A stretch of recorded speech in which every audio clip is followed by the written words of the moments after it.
Pergunta: deveríamos, porventura, violentar o nosso organismo físico, que é condicionado milenarmente à alimentação de carne?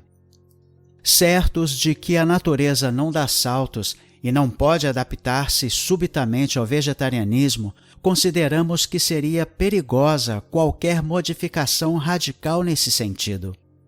O nosso processo de nutrição carnívora já é um automatismo biológico milenário que há de exigir alguns séculos para uma adaptação tão insólita. Quais as vossas considerações a esse respeito? Ramatiz: não sugerimos a violência orgânica para aqueles que ainda não suportariam essa modificação drástica. Para esses, aconselhamos gradativamente adaptações do regime da carne de suíno para o de boi, do de boi para o de ave e do de ave para o de peixe e mariscos.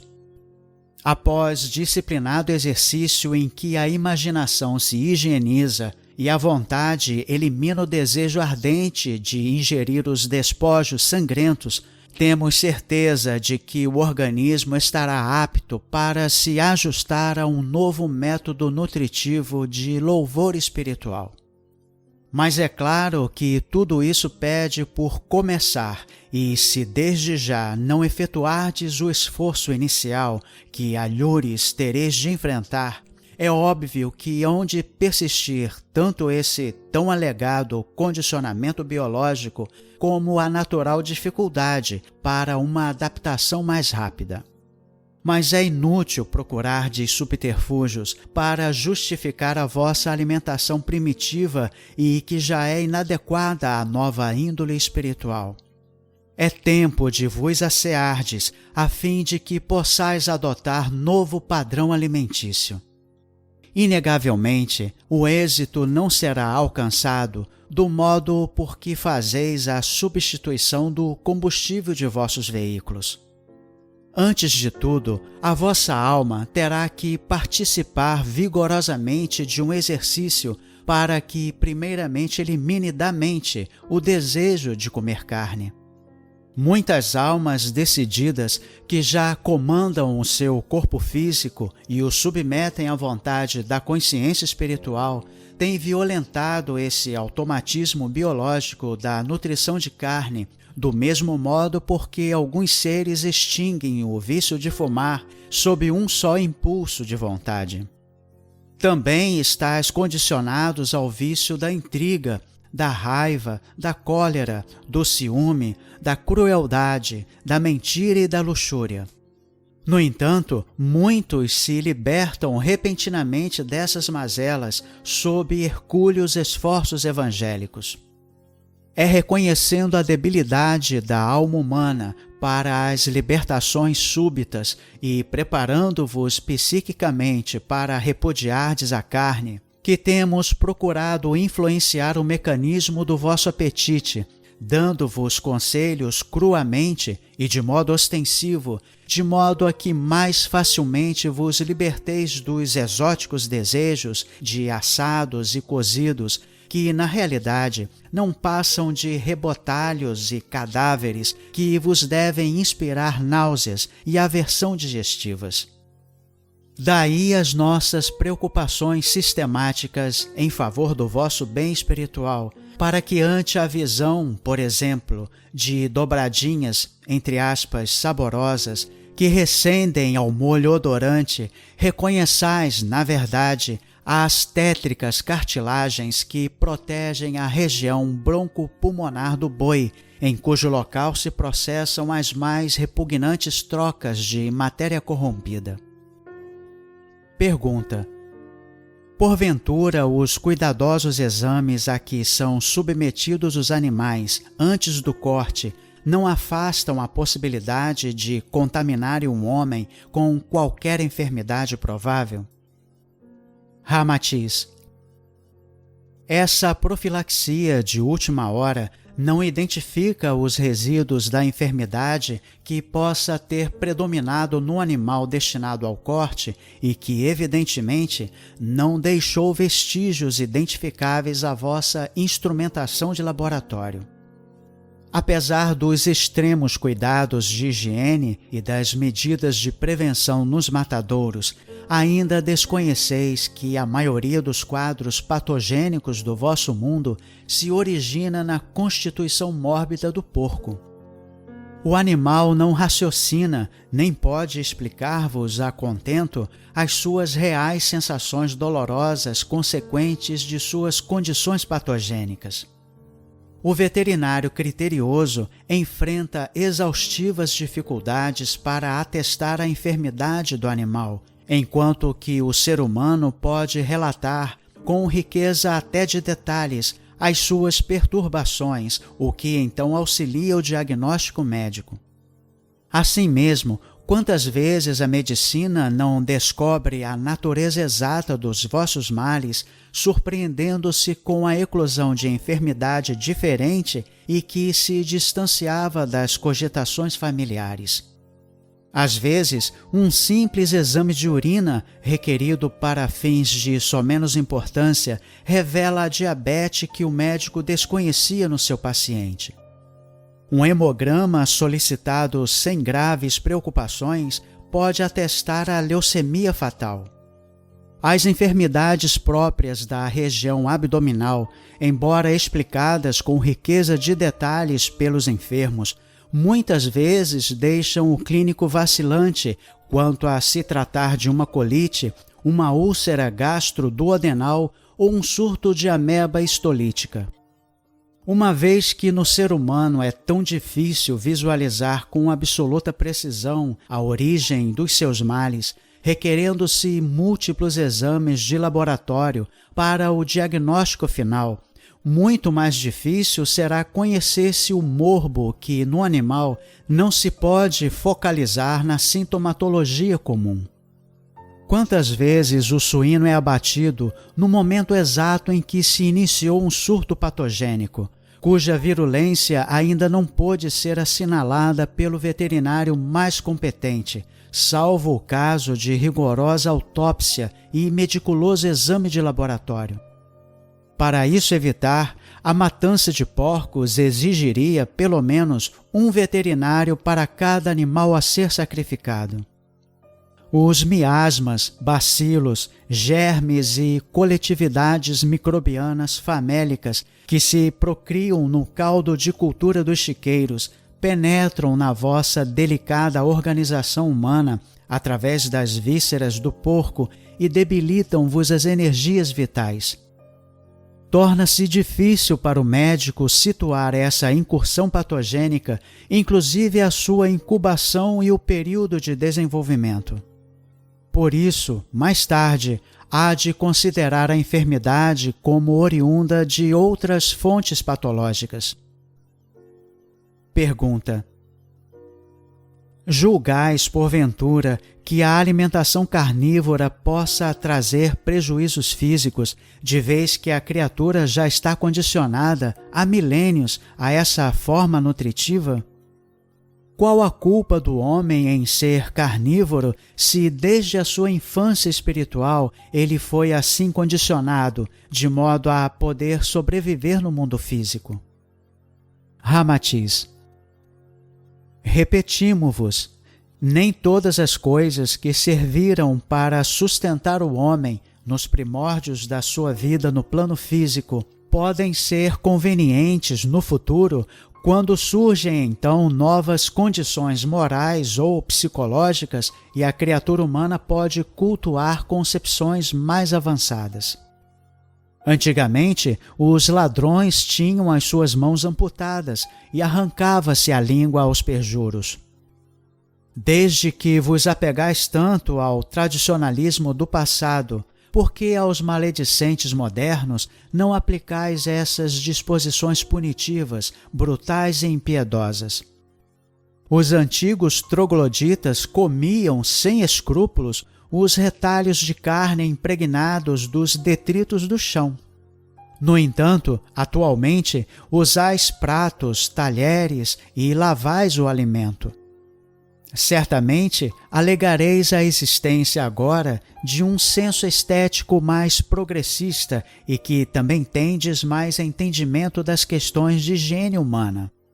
Mas não concordais, no entanto, em que esse senso estético avançado está a pedir também a eliminação da carne de vossas mesas doentias. Quando o homem ainda se estribava na ingestão de vísceras de animais, a fim de sobreviver ao meio rude e agressivo da matéria, a sua alma também era compatível com a rudeza do ambiente inóspito, mas atualmente o espírito humano já alcançou noções morais tão elevadas que também lhe compete harmonizar-se a uma nutrição mais estética.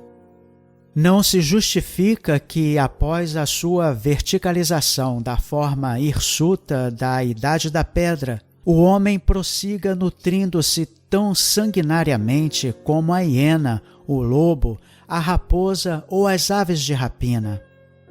Além de brutal e detestável para aqueles que desejam se libertar dos planos inferiores, a carne é contínuo foco de infecção à tessitura magnética e delicada do corpo etéreo astral do homem. Pergunta: e que dizeis então daqueles que são avessos à ingestão da carne de porco e que a consideram realmente doentia e repugnante, devido à forma nauseante de engorda dos porcos nos chiqueiros? Ramatiz: embora essa aversão particular pela carne de porco seja um passo a favor da própria saúde astrofísica, nem por isso desaparecem outros nefastos processos nutritivos que preferem e que lhes anulam a primeira disposição. Os mórbidos cuidados técnicos e as exigências científicas continuam noutros setores onde se procura o bem exclusivo do homem e o máximo sacrifício do animal. Aqui, mórbidos industriais criam milhões de gansos sob regime específico, desenvolvendo-lhes o fígado de tal modo que as aves se arrastam pelo solo em macabros movimentos claudicantes, a fim de que a indústria do pâté de foie gras obtenha substância mais rica para o enlatamento moderno. Ali, peritos humildes batem apressadamente o sangue do boi para transformarem-no em tétricos chouriços de substância animal coagulada. Acolá, não perdeis sequer os órgãos excretores do animal, embora os saibais depósitos de venenos e detritos repugnantes. Raspados e submetidos à água fervente, os transformais em quitutes para a mesa festiva. A panela terrícola absorve desde o miolo do animal até os sulcos carcomidos de suas patas cansadas. E, não satisfeitas da nutrição mórbida da semana, algumas criaturas escolhem o mais belo domingo de céu azul e sol puro para então praticar a caça destruidora às aves inofensivas, completando cruelmente a carnificina da semana. Os bandos de avesitas, de penas ensanguentadas, vêm para seus lares, onde então se transformam em novos pitéus epicurísticos, a fim de que o caçador de aves obtenha alguns momentos lúbricos, enquanto tritura a carne tenra dos pássaros inofensivos. Quantas vezes a própria natureza se vinga da ignomínia humana contra os seus efeitos vivos. Súbito, o caçador tomba agonizante junto ao cano assassino de sua própria arma, no acidente imprevisto ou do disparo imprudente do companheiro desavisado. Alhures, a serpe, a bactéria infecciosa ou o inseto venenoso termina tomando vingança contra a caçada inglória. Que importa, pois, que muitos sejam avessos à ingestão da carne do boi ou do suíno, quando continuam requintando-se noutros repastos carnívoros e igualmente incoerentes para com o sentimento espiritual que já devia predominar no homem. Pergunta: que dizeis dos novos recursos preventivos nos matadouros modernos em que se aplicam antibióticos para se evitar a deteriorização prematura da carne? Essa providência não termina extinguindo qualquer perigo na sua ingestão? Ramatiz: trata-se apenas de mais um requinte doentio do vosso mundo, e que revela o deplorável estado de espírito em que se encontra a criatura humana. O homem não se conforma com os efeitos daninhos que provêm de sua alimentação pervertida e procura a todo custo fugir à sua tremenda responsabilidade espiritual. Mas não conseguirá ludibriar a lei expiatória. Em breve, novas condições enfermiças se farão visíveis entre os insaciáveis carnívoros, protegidos pela profilaxia dos antibióticos.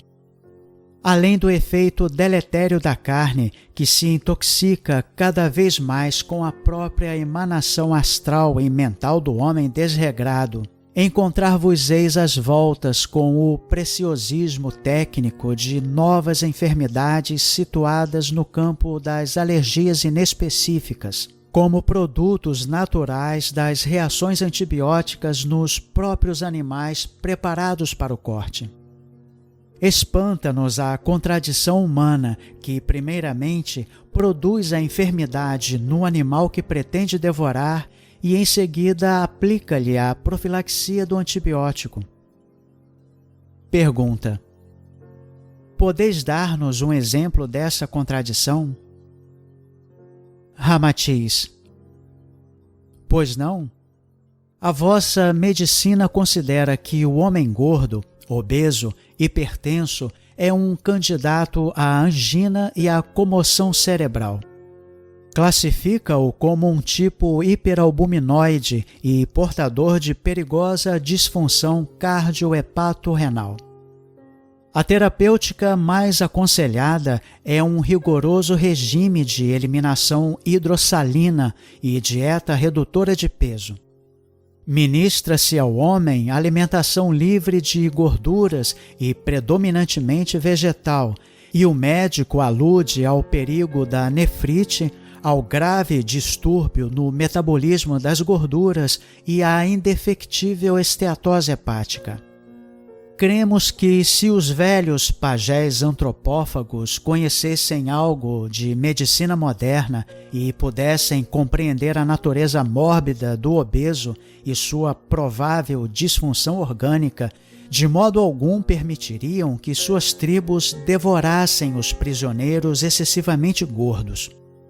Compreenderiam que isso lhes poderia causar enfermidades inglórias em vez de saúde, vigor e coragem que buscavam na devora do prisioneiro em regime de ceva. Mas o homem do século XX, embora reconheça a enfermidade das gorduras, devora os suínos obesos, hipertrofiados na engorda albumínica para conseguir a prodigalidade da banha e do toucinho.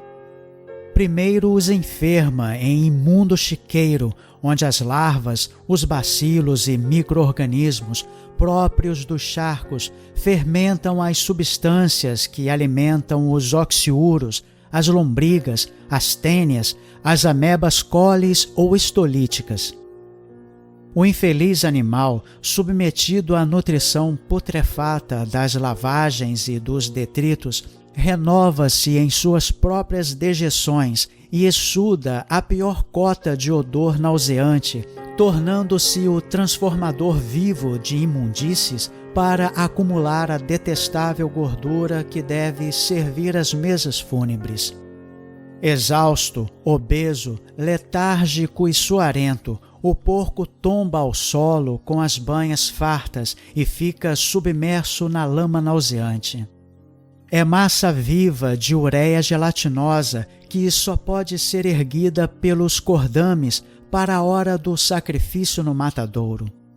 Que adianta, pois, o convencional beneplácito de sadio que cumpre ao veterinário na autorização para o corte do animal, quando a própria ciência humana já permitiu o máximo de condições patogênicas?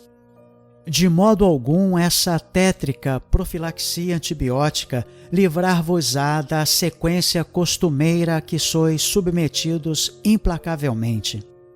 Continuareis a ser devorados do mesmo modo pela cirrose, a colite, a úlcera, a tênia, o enfarte, a nefrite ou o artritismo. Cobrir-vos-eis também de eczemas, urticárias, pênfigo, chagas ou crostas sebáceas.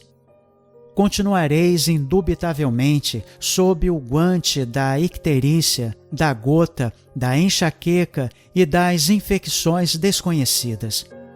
Cada vez mais enriquecereis os quadros da patogenia médica, que vos classificarão como casos brilhantes na esfera principal das síndromes alérgicas.